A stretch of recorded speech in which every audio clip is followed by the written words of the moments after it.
Sexta-feira fervendo no Flamengo. Matheus Gonçalves acerta com o Cruzeiro e deixa o ninho do urubu. Atacante Pedro é cortado e não enfrenta o São Paulo no retorno do Brasileirão.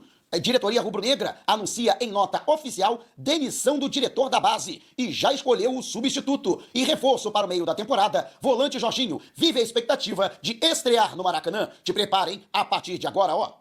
É tudo nosso. Já chega largando o like se você ainda não se inscreveu. Inscreva-se, botãozinho está aqui abaixo e não esqueça de acionar as notificações para o YouTube no seu smartphone para não perder nenhum de nossos conteúdos todos os dias. Tem vídeos novos com as principais informações e notícias mais quentes do Mengão. E concentrado e relacionado para a partida, o volante Jorginho, reforço do Flamengo para o meio de temporada, que chegou diretamente para o Mundial de Clubes da FIFA, ainda não atuou no Maracanã, o que provavelmente vai acontecer amanhã. O jogador, que está concentrado, inclusive, concedeu entrevista à comunicação do Flamengo, dizendo que está muito ansioso para esse encontro com a nação rubro-negra, ele que deve encontrar o Maracanã lotado, e era o seu sonho, jogar no Maracanã. Embora não seja um torcedor de infância do Flamengo, ele na infância torcia para o São Paulo, no entanto, ele entende, né, até por ser fã do Zico, né, o Zico era o seu ídolo de infância, de que será uma honra vestir o manto sagrado, que pertenceu a Zico, no Maracanã, onde Zico fez tantos e grandes jogos e conquistou tantos títulos e vitórias para o rubro-negro. Então, logicamente, todos nós estamos nessa expectativa, né, de ver o Jorginho em campo no Maracanã e respondendo ao apoio da nação rubro-negra, que, de maneira tão calorosa, o recebeu. E eu tenho certeza, hein, que se o Jorginho já mostrou o que ele mostrou durante a Copa do Mundo de Clubes da FIFA, em que o sarrafo é mais elevado, imagina no futebol brasileiro, o Jorginho com certeza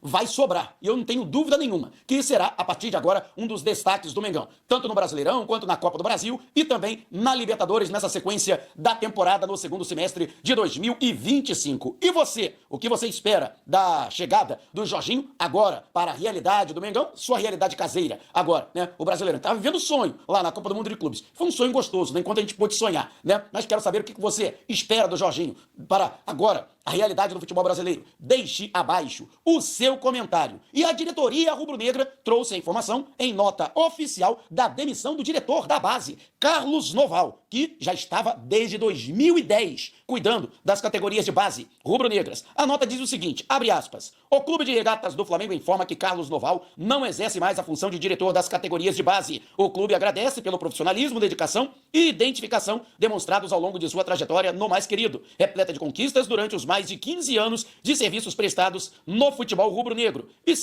deseja sucesso em seus próximos desafios. A partir desta data, Alfredo Almeida assume a função no Flamengo. Com vasta experiência na formação e desenvolvimento de atletas, Alfredo chegou ao clube em janeiro de 2025 e desde então vem atuando na estruturação de um projeto de integração entre o futebol profissional e as categorias de base. Agora, após decisão conjunta entre o presidente do clube, Luiz Eduardo Batista, e o diretor técnico do futebol profissional, José Boto, ele assume integralmente o setor. Na próxima segunda-feira, Alfredo Almeida e Bruno Pivetti, novo técnico da categoria sub-20 do Flamengo, serão apresentados oficialmente em coletiva de imprensa no Centro de Treinamento Jorge Elal, às 11 da manhã. Olha, a nota poderia ser até mais explícita da importância que Carlos Noval teve. Simplesmente, Noval, ele ressuscitou a base do Flamengo, que fora algumas situações esporádicas, né? Há muito tempo, desde a chegada até a chegada do Noval, o Flamengo não fazia revelação em profusão de jogadores da base. Para que vocês tenham uma ideia da importância do Noval, logo que ele chegou, um ano depois, o Flamengo já conquistava novamente uma importante competição da base, que foi a Copa São Paulo de Futebol Júnior, em 2011. Em 2016, voltou a repetir o feito. E, a partir daí, revelando grandes jogadores. Jorge, em 2014, em 2016, Lucas Paquetá, no ano seguinte, Vinícius Júnior e vários outros jogadores, a partir de então. E a importância não foi apenas técnica na revelação de atletas, até porque o Flamengo não consegue aproveitar os atletas da base, né? Eles acabam saindo por duas mariolas e uma paçoquita, mas a verdade é que a base do Flamengo se tornou uma importante fonte de receita para o clube. Se o Flamengo hoje é um clube rico, muito em função do trabalho desempenhado pelos diversos profissionais coordenados pelo Carlos Noval, que passaram pela base desde o início de 2010 até agora. E fizeram do Flamengo, hoje, um clube de excelência na revelação de atletas de alto nível, e vários deles hoje atuando e com destaque na Europa e nos diversos 4 cantos do planeta, né? Eu peço, né, e espero que o Alfredo Almeida, que chegou junto com o Boto ao futebol do Flamengo, que, no mínimo, mantenha o excelente trabalho realizado pelo Carlos Noval. E revelar jogadores, o Flamengo revelou, né? O Noval fez a parte dele. Lamentavelmente, o Flamengo não conseguiu, não soube aproveitar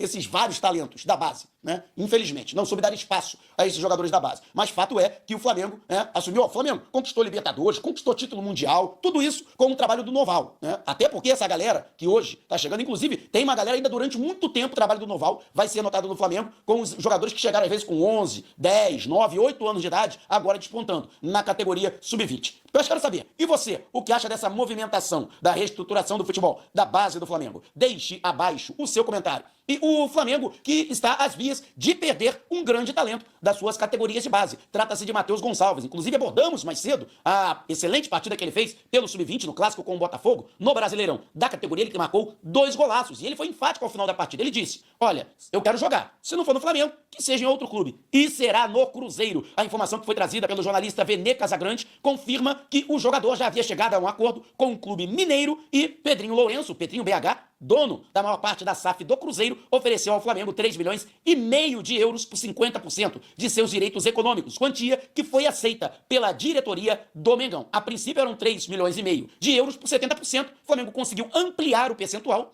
que vai continuar detendo do jogador, e em caso de uma transferência futura, os dois clubes vão rachar o valor da negociação.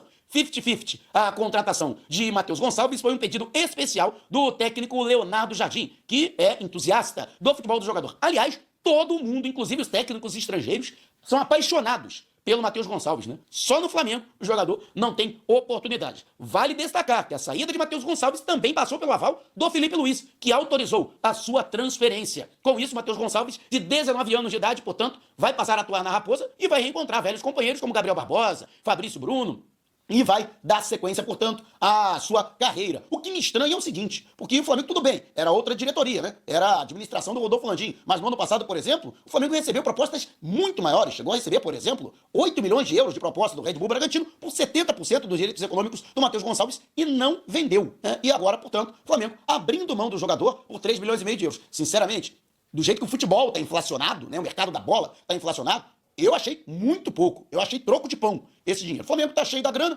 recebeu o dinheiro do Gerson, recebeu o dinheiro do Alcaraz. No meu entendimento, não tinha nenhuma necessidade de negociar o Matheus Gonçalves agora, quanto menos por esses valores. No meu entendimento, são baixos, né? O Cruzeiro ainda vai ganhar muito dinheiro em cima do Matheus Gonçalves. Escreve o que eu tô dizendo. Mas, particularmente, eu não aprovo essa saída do Matheus Gonçalves, mas o martelo já foi batido, né, internamente pela saída do jogador. E você, o que acha dessa negociação envolvendo o Matheus Gonçalves, da saída do Matheus Gonçalves do Flamengo? Deixe abaixo o seu comentário. Lembrando para você que o YouTube agora tem uma nova ferramenta, que é o Hype. Você pode hypar a partir dos likes, você também tem a opção de deixar o seu hype. E na lista de opções, depois de comentários, você também pode hypar este vídeo. Você tem direito a hypar até 3 conteúdos por semana sem precisar pagar nada. Mas se puder pagar, são apenas R$2 e parte desse dinheiro é revertida para o canal, a um ranking de hypes. E quanto mais hypes um conteúdo recebe, mais bem ranqueado ele fica. E mais ele será recomendado pelo YouTube. Então bora participar da campanha? Geral hypando todos os conteúdos aqui do canal, incluindo este vídeo, para que outros torcedores do Mengão também conheçam e acompanhem o nosso trabalho. Então, ó, geral utilizando este novo recurso aqui da plataforma. E olha, caiu como uma bomba nas redes sociais e até agora está sendo pano pra manga a barração do Pedro, o atacante que não foi relacionado para a partida de amanhã, a retomada do calendário do futebol brasileiro, Flamengo e São Paulo às 4h30 da tarde. No Maracanã pela 13ª rodada do Brasileirão 2025. A informação foi trazida pelo portal Globoesporte.com. Segundo a matéria, Felipe Luiz e sua comissão técnica não estariam satisfeitos com o desempenho do Pedro nos treinos ao longo da semana. E por isso, o jogador, que segundo a matéria teria treinado à parte, acabou sendo deixado de fora da relação dos atletas que estarão à disposição para o clássico de amanhã. O nosso colaborador, Bruno Lemos, por outro lado, conseguiu chegar à informação de que ele sim participou de parte do treino desta sexta-feira pela manhã no Ninho do Urubu. Deve ter havido um ruído aí de comunicação, né, da fonte da galera e dos meus amigos do GE, né, de que ele participou de parte do treino ou que ele participou à parte do treino, né? São duas coisas diferentes. Você muda uma preposição e muda completamente o sentido semântico da frase, né? Sintaticamente não está errado, agora semanticamente tem um significado completamente diferente. Sim, ele participou de parte do treino, mas, né, realmente existe essa informação, procede de que Pedro está fora do treinamento do Flamengo. Lógico que isso acabou gerando uma comoção entre os torcedores do Mengão. Vou deixar aqui a minha opinião a respeito, não vou ficar em cima do muro. Primeiro, eu recomendo aos torcedores do Flamengo, não sejamos torcedores de jogador. Por quê? Essa informação, da maneira como ela chega, ela coloca a torcida contra o Felipe Luiz. Já vi coisas absurdas aí, como levantando a hashtag fora Felipe Luiz. Gente, Felipe Luiz é simplesmente o melhor técnico hoje do futebol brasileiro. O Flamengo tem o melhor rendimento, o melhor percentual de pontos da temporada, tem o melhor ataque da temporada, tem a melhor defesa da temporada e já tem 2 títulos conquistados nessa temporada. E é líder do Brasileirão, tá nas oitavas da Libertadores e nas oitavas da Copa do Brasil. Não existe essa situação, essa possibilidade de demitir o Felipe Luiz. Pode me chamar de caçapano, não tô nem aí. Por quê? Eu não tô aqui em defesa do Felipe Luiz. Eu tô em defesa do que eu acho que é melhor pro Flamengo. E, sinceramente, não acho que seja o melhor pro Flamengo hoje mandar o Felipe Luiz embora. Não faz o mínimo sentido. Isso. Ele comete erros? Comete. Tem que ser criticado? Tem que ser criticado, até porque é técnico do Flamengo. Então ele tá lá, né? Tá exposto. Então ele sabe disso, né? Que não adianta, vão tacar pedra quando acharem que é necessário tacar pedra no trabalho dele. Agora, pedir a demissão do Felipe Luiz. E outra, quem passou essa informação, porque não tinha ninguém do GE no treinamento, hoje pela manhã, no Ninho do Urubu. Ou seja, alguém dentro do Flamengo passou essa informação pro Globoesporte.com. Qual é o interesse dessa pessoa ao passar essa informação? É isso que a gente tem que atentar. A quem interessa hoje você criar esse clima da torcida contra o Felipe Luiz e do Felipe Luiz contra o Pedro. Colocar um contra o outro. Sinceramente, acho que nem passa essa questão, é o Felipe Luiz ou o Pedro. Não tem essa. O Felipe Luiz escala quem ele bem entender, relaciona quem ele bem entender, e o Pedro, dependendo da situação, ele tem que aceitar ou não. Então, aliás, ele tem que aceitar, que é funcionário do clube.